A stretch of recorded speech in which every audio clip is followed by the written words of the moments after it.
Hi guys, welcome to the commerce academy. இன்னைக்கு நம்ம வீடியோவில் கிரிப்டோ கரன்சினா என்ன அண்ட் கிரிப்டோ கரன்சி அப்படிங்கிறது எவ்வளோ எஃபெக்டிவான ஒரு இன்வெஸ்ட்மெண்ட் அப்படிங்கிறது தான் இன்னைக்கு நம்ம வீடியோவில் ப்ரீஃபாக பார்க்க போகிறோம். ஸோ வாங்க வீடியோக்குள்ளே போகலாம். ஃபர்ஸ்ட் நம்ம இந்த கிரிப்டோ கரன்சினா என்ன அப்படின்னு பார்த்துடலாம். அதோட நேம்லேயே கரன்சி அப்படின்றது இருக்குது கிரிப்டோ கரன்சியில். கரன்சி அப்படின்னா நம்ம எதை சொல்லுவோம்? மணியை தான் வந்துட்டு நம்ம கரன்சின்னு சொல்லுவோம். ஸோ அதோட நேமில் இருக்கிற மாதிரியே இந்த கிரிப்டோ கரன்சி அப்படிங்கிறது ஒரு ஃபார்ம் ஆஃப் மணி. ஓகேங்களா? ஆனா இந்த மணி நம்ம டே டு டே லைஃப்ல யூஸ் பண்ற மாரி ஒரு பிசிக்கல் நோட்டாவோ, காயினாவோ இல்லாம, இது வந்துட்டு டிஜிட்டல் ஃபார்ம்ல இருக்கிறனால, இத நம்ம வந்துட்டு கிரிப்டோ கரன்சி அப்படின்னு சொல்லிட்டு சொல்லுவோம். இப்ப எப்படி நம்ம நம்மளோட ரெகுலர் மணிய பேங்க் மூலியமா ஒருத்தருக்கு சென்ட் பண்ணவோ, இல்ல அவங்க கிட்டேருந்து ரிசீவ் பண்ணவோ முடியுமோ, அதே மாரி தான் இந்த கிரிப்டோ கரன்சி அப்படிங்கிறத நம்மளால ஒருத்தருக்கு சென்ட் பண்ணவோ, இல்ல ரிசீவ் பண்ணவோ முடியும். ஆனா பேங்கோட ஹெல்ப் இல்லாமலே நம்ம இத பண்ணலாம். நம்ம இதுவரைக்கும் கிரிப்டோ கரன்சினா என்ன அப்படின்னு தான் பார்த்தோம். அண்ட் இப்போ நம்ம கிரிப்டோ கரன்சிய எதுக்காக கிரியேட் பண்ணாங்க? and அதோட பர்ப்பஸ் என்ன அப்படின்னு சொல்லிட்டு பார்க்கலாம்.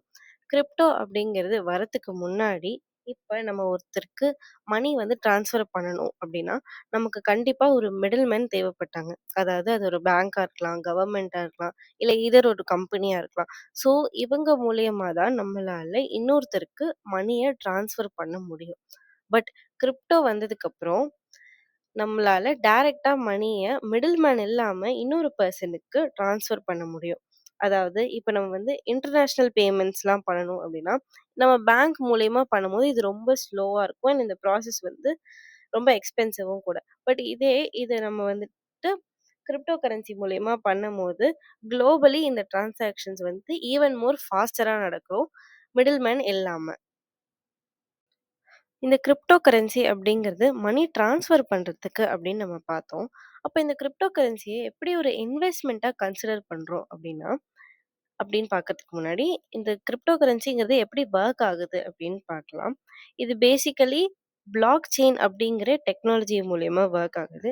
இந்த பிளாக் செயின் அப்படிங்கிறது என்ன அப்படின்னா, ஒரு பப்ளிக்கா இருக்கிற ஒரு டிஜிட்டல் ரெக்கார்ட் புக். அதாவது எல்லா டிரான்சாக்ஷன்ஸ் இந்த கிரிப்டோ கரன்சி மணி டிரான்சாக்ஷன்ஸ் எல்லாமே ஒரு பப்ளிக் பிளாட்ஃபார்ம்ல டிரான்ஸ்பரண்டா ரெக்கார்ட் பண்ணிட்டே வருவாங்க.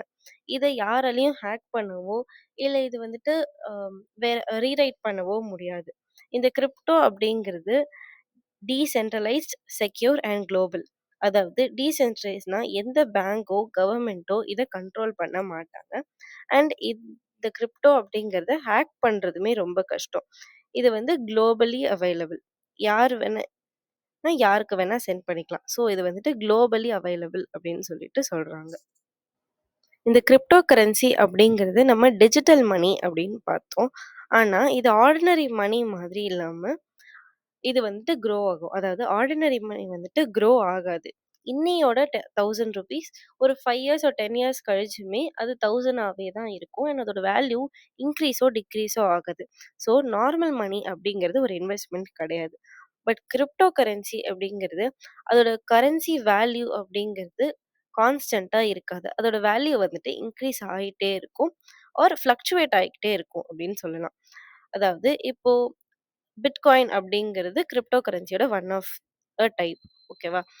2010ல அந்த கிரிப்டோ கரன்சியோட வேல்யூ வந்துட்டு ₹10 இருக்குன்னா, இன்னைக்கு 2025ல அதோட வேல்யூ கிட்டத்தட்ட 60 லேக்ஸ் அளவுக்கு இன்க்ரீஸ் ஆயிருக்கும். ஸோ இதோட வேல்யூ வந்து கான்ஸ்டன்ட்டா இல்லாம இன்க்ரீஸும், டிக்ரீஸும் ஆகிட்டே இருக்கிறனால, இத வந்துட்டு நம்ம ஒரு இன்வெஸ்ட்மெண்ட் அப்படின்னு சொல்லிட்டு சொல்லுவோம். ஓகேங்களா? இது எதனால இன்க்ரீஸ் ஆகுது அப்படின்னு நம்ம பார்த்தோம்னா, ஒரு டிமாண்ட் அண்ட் சப்ளை கான்செப்ட் மூலயமா இது இன்க்ரீஸ் ஆகுது.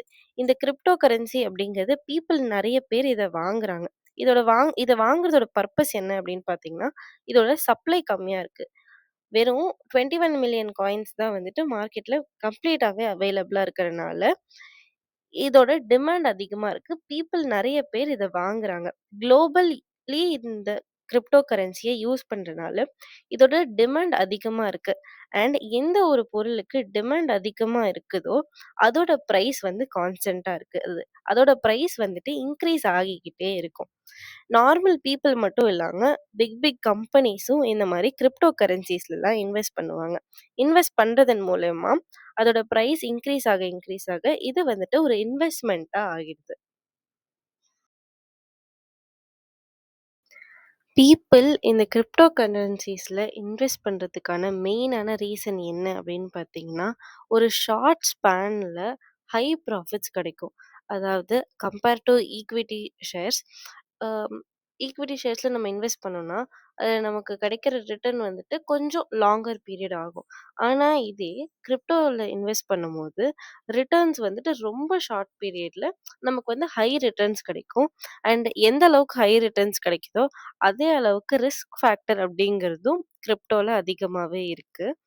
அண்ட் அனதர் முக்கியமான விஷயம் என்ன அப்படின்னா, குளோபலி ஃபண்ட்ஸ் வந்து ட்ரான்ஸ்ஃபர் பண்றது வந்து கிரிப்டோ மூலியமா ஃபாஸ்டரா நடக்கிறனால, பீப்பிள் மோஸ்ட்லி கிரிப்டோ வந்துட்டு ப்ரிஃபர் பண்றாங்க. அண்ட் இதுல வந்து பேங்க் ஆர் எந்த அதர் பார்ட்டியுமே வந்துட்டு இன்வால்வ் ஆகாதனால, பிரைவசி அப்படிங்கிறது வந்து கிரிப்டோல வந்து மெயின்டெயின் ஆகுது அப்படின்னு சொல்லிட்டு சொல்றாங்க. இதுதான் மெயின் ரீசன்ஸ் வை பீப்பிள் வந்துட்டு கிரிப்டோவ வந்து ப்ரிஃபர் பண்றதுக்கு. நம்ம இதுவரைக்கும் கிரிப்டோ கரன்சினா என்னன்னு பார்த்தோம். அண்ட் அதுல வந்துட்டு எதனால பீப்பிள் இன்வெஸ்ட் பண்றாங்கன்னு பார்த்தோம். பட் கிரிப்டோ கரன்சி அப்படிங்கிறது இந்தியால லீகலா அப்படின்னு கேட்டா, ஆமா அது லீகல் தான். கிரிப்டோ வந்துட்டு இந்தியால எங்கேயுமே அவங்க வந்து பேன் பண்ணல. பட் நம்ம சொன்ன மாரி கிரிப்டோ கரன்சி அப்படிங்கிறது வந்துட்டு ஆர்பிஐ அஃபிஷியலா மணி அப்படின்னு கன்சிடர் பண்ண மாட்டாங்க. அது ஒரு லீகல் டெண்டர் ஆஃப் மணி அப்படின்றது கிடையாது. லீகல் டெண்டரா கன்சிடர் பண்ண மாட்டாங்க.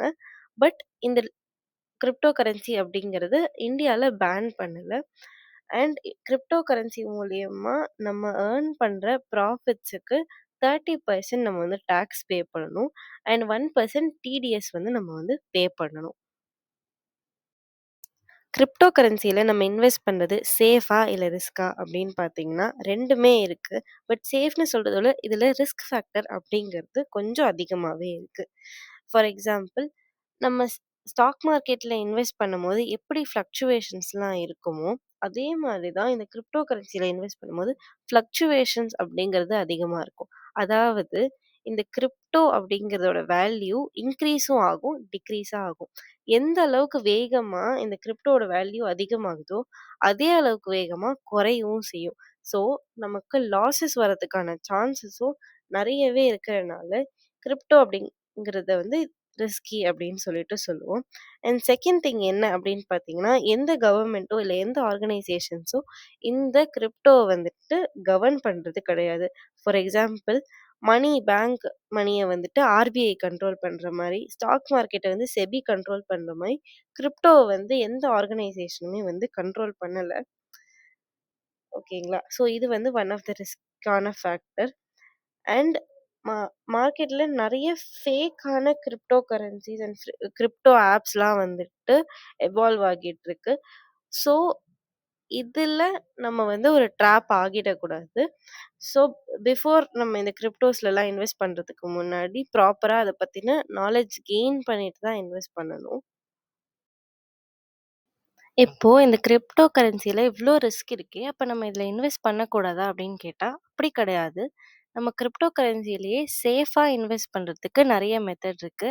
ஃபர்ஸ்ட் திங் ட்ரஸ்டடான டாப் காயின்ஸ்ல மட்டும் தான் நம்ம வந்துட்டு இன்வெஸ்ட் பண்ணணும்.